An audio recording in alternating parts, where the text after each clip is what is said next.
Chapter 2. All the good ones are dead. The announcement was from Mrs. Patty, our school secretary. Third graders, said Mrs. Patty. Please report to the media center.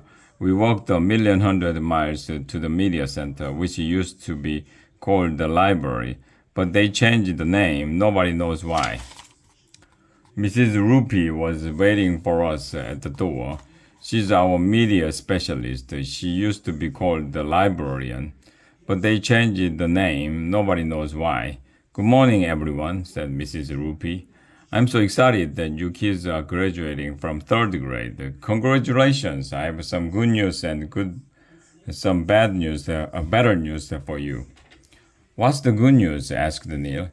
The good news is that I'm going to be in charge of your graduation. Yay! We all shouted. What's the better news? Asked Alexia. The better news is that Mrs. Stoker said I could bring in a guest speaker for your graduation. Yay! We all shouted. Mrs. Stoker is our new principal. The principal used to be Mr. Klutz, but he retired.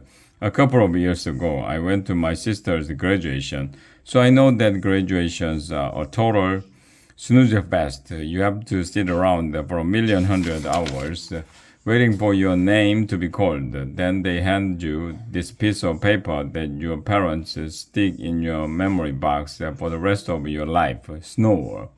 Hang on, said Mrs. Rupee. I'll be right back. I have to make a quick phone call. She dashed out of the room. So I did what I will always do when there are no teachers around. I stood up on my chair and shook my butt at the class. Hello, sit down, said Andrea, rolling her eyes. She calls me by my real name because she knows I don't like it. A few minutes later, Mrs. Rupee came back. The weird thing was she didn't look like Mrs. Rupee anymore. She was dressed like a man with a bushy mustache, glasses, and a jacket and tie. She must have stuffed a pillow under her shirt because she looked a lot bigger. Why are you dressed like that? Mrs. Rupee asked Ryan. Who's Mrs. Rupee? Said Mrs. Rupee. Never heard of her. My name is Teddy Roosevelt. I was the 26th President of the United States. My face is on Mount Rushmore. Mrs. Rupee is Loopy. Teddy Roosevelt died like 1,100,000 years ago. We all knew it was just Mrs. Rupee dressed up like Teddy Roosevelt. Well, almost all of us knew it. You're my favorite president, said Emily, who will fall for anything. May I be the speaker at your graduation? Asked Mrs. Rupee. I mean Teddy Roosevelt. I will tell you stories of my days as a trust buster. Trust buster?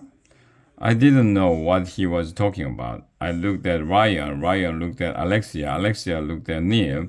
Neil looked at Andrea. We were all looking at each other. I will tell you what, Teddy Roosevelt said. You kids think it over. I have to go bust some trusts. Huh? What's your trust, and why would anybody want to bust one? Teddy Roosevelt ran out of the room. A few minutes later, Mrs. Rupee came back, wearing her regular clothes. Okay, I finished my phone call, she told us. As I was saying, we are going to have a guest speaker at your graduation. Teddy Roosevelt was just here, Emily shouted excitedly. He said he had to go bust some trusts. Really? Said Mrs. Rupee. Teddy Roosevelt is my hero. I've got to go get his autograph before he leaves the building. She went running out of the room again. A few minutes later, Mrs. Rupee came back. She had gray hair and was wearing a plain black dress and granny glasses. Who are you dressed up as now? Mrs. Rupee asked Andrea. Who's Mrs. Rupee? Replied Mrs. Rupee. My name is Susan B. Anthony. I was one of the first leaders in the fight for women's rights. Cool, said Emily, who believes anything that anybody says.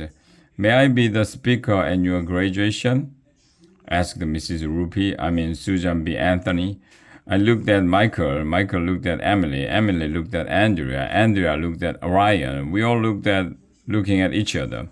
You kids think it over, said Susan B. Anthony. I have to go fight for women's suffrage. You want women to suffer? I asked. She said the suffrage. Dumbhead, Andrea said. It means the right to vote. I knew that. I lied. Susan B. Anthony ran out of the room. A few minutes later, Mrs. Ruby came back. She was wearing her regular clothes again. Oh, look, she said, waving a piece of paper. I got Teddy Roosevelt's autograph. It was so exciting. I'm sweating. Mrs. Ruby, shouted Emily. You missed it. Susan B. Anthony was right here in the media center. No way, said Mrs. Ruby. She's my hero. This is so upsetting. Oh dear, I have to go powder my nose. She went running out of the room again. Why would anybody put powder on their nose? I asked. She isn't powdering her nose, dumbhead, said Andrea. She went to the bathroom. When grown-ups don't want to say they need to go to the bathroom, they say they have to powder their noses. Grown-ups are weird. I was going to say something mean to Andrea, but I didn't get the chance because Mrs. Ruby came running back into the room. This time she was dressed as an old man with white hair and a bow tie. Who are you now, Mrs. Ruby? Asked Alexia. Who's Mrs. Ruby? Said Mrs. Ruby.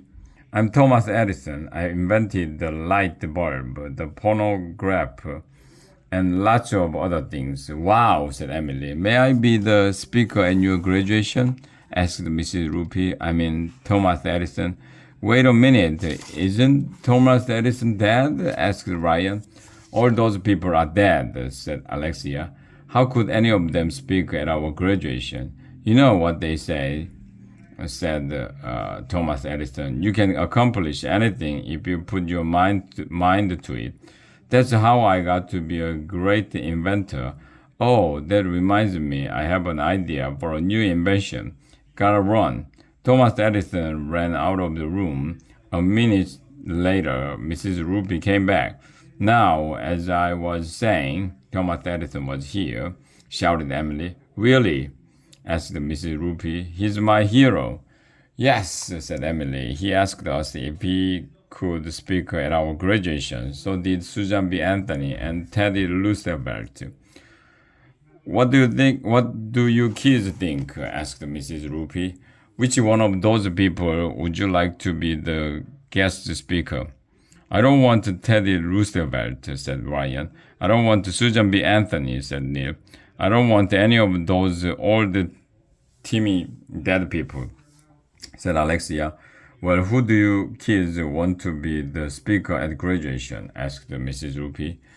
I thought about it for a minute. Joseph Gaiety, I said. Everybody looked at me. Who's Joseph Gaiety? Asked Mrs. Ruby. He was the guy who invented the toilet paper, I explained, asterisk. That's a true fact. Look it up if you don't believe me. I know a lot about toilets.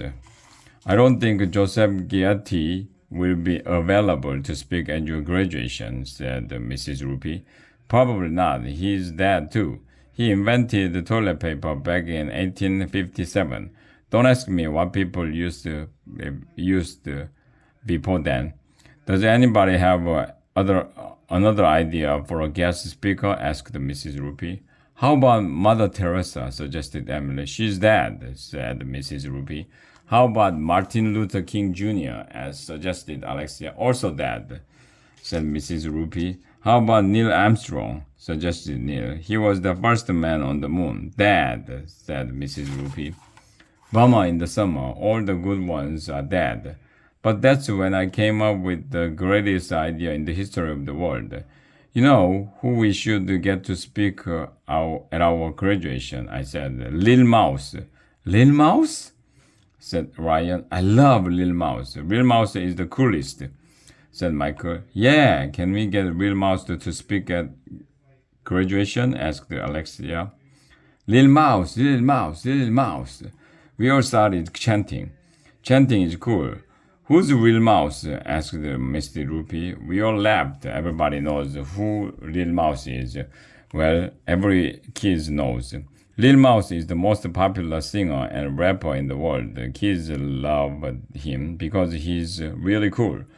Grown-ups love him because he doesn't say bad words. He always wears a mouse costume, so nobody knows what it looks like. His newest rap, the Happy Little Calm, is all over the internet. We told Mrs. Rupee all about Lil Mouse. I'm sorry, she said, but Mrs. Stoker would never let me have a rapper be the speaker at your graduation. Besides, it would cost a fortune to get a famous person like that. We don't have money to pay for a speaker, and Lil Mouse is probably too busy anyway. Boo! Everybody started booing. No fair. Kids never get to decide anything. It's our graduation. We should be allowed to pick the guest speaker. Bummer in the summer. This was going to be the worst graduation in the history of graduations.